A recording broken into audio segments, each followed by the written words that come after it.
Follow these simple steps to use iMovie for content creation in the classroom. Step 1. Open the iMovie application. Click on the plus icon. Select Movie. Step 2. Look at the menu bar at the top. We're going to import the media we want to use in the lesson. So click on My Media. Here is a folder called Trial Volcanoes with pre-selected images that are prepared for the purpose of creating this lesson. Step 3. Add photos to the timeline here. To do that, click on the photo that you want to select and you will see it is illuminated in a yellow border. Click on the plus icon for it to go down to the design timeline. Images can also be clicked and dragged in, and this timeline is expanded. This is the expansion bar. So for the purpose of showing you an overview on how to create, I'm going to contract it. And now I'm going to continue to bring down images that I want to use during this process to show you different tools that iMovie can use to help you create your goal. Now, step 4. When we have our media in this timeline below, there are different things we might want to do. For example, I might want to insert a background. So bring my design bar over to the place I want to insert the next item. So I'm going to place it here at the very beginning, and I'm going to go up to backgrounds in the menu bar. And there are several backgrounds that iMovie allow you to use. I'm going to select Educational Globe. I'm going to highlight it and drag it down and place it at the start of my selected images. Now, something I might like to do is I might like to add a title to that, so some words will come on the screen. So I'm going to select the timeline bar to stay there because that's where I want to bring the media to. And I'm going up to titles. And again, these are the offerings that iMovie give for titles. If you click on one of them, you can see a preview in the window to the right.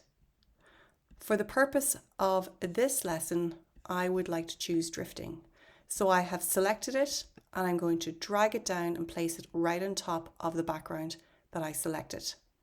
And now I will give it its title. So I'm going to call this one Volcanoes, and subtitle is the question, how are they formed? And now I can play the preview so I can see what that looks like together.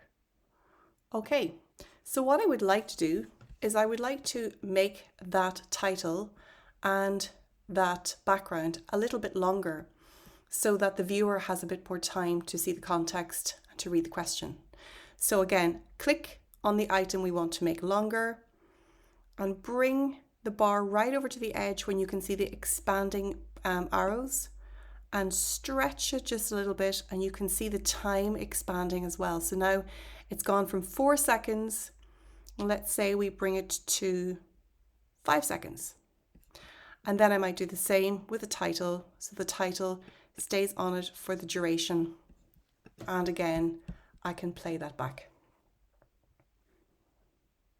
Now the next thing I might want to do is add some transitions. So I'm going back up to the menu bar, click on transitions, and again, there's an array of transitions available for you to use.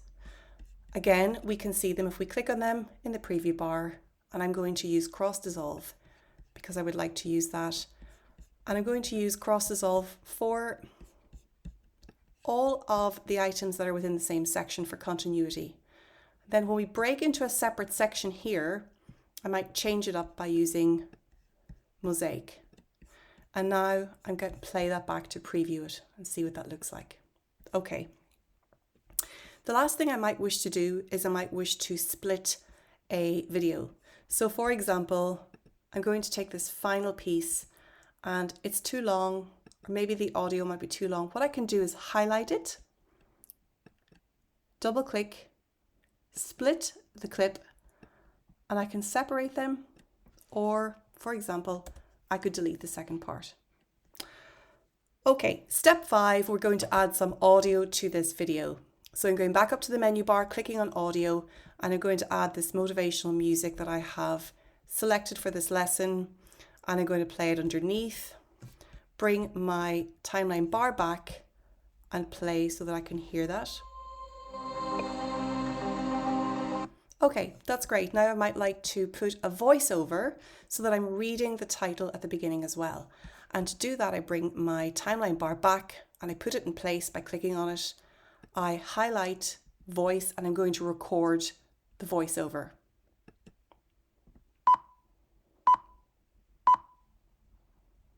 Volcanoes, how are they formed?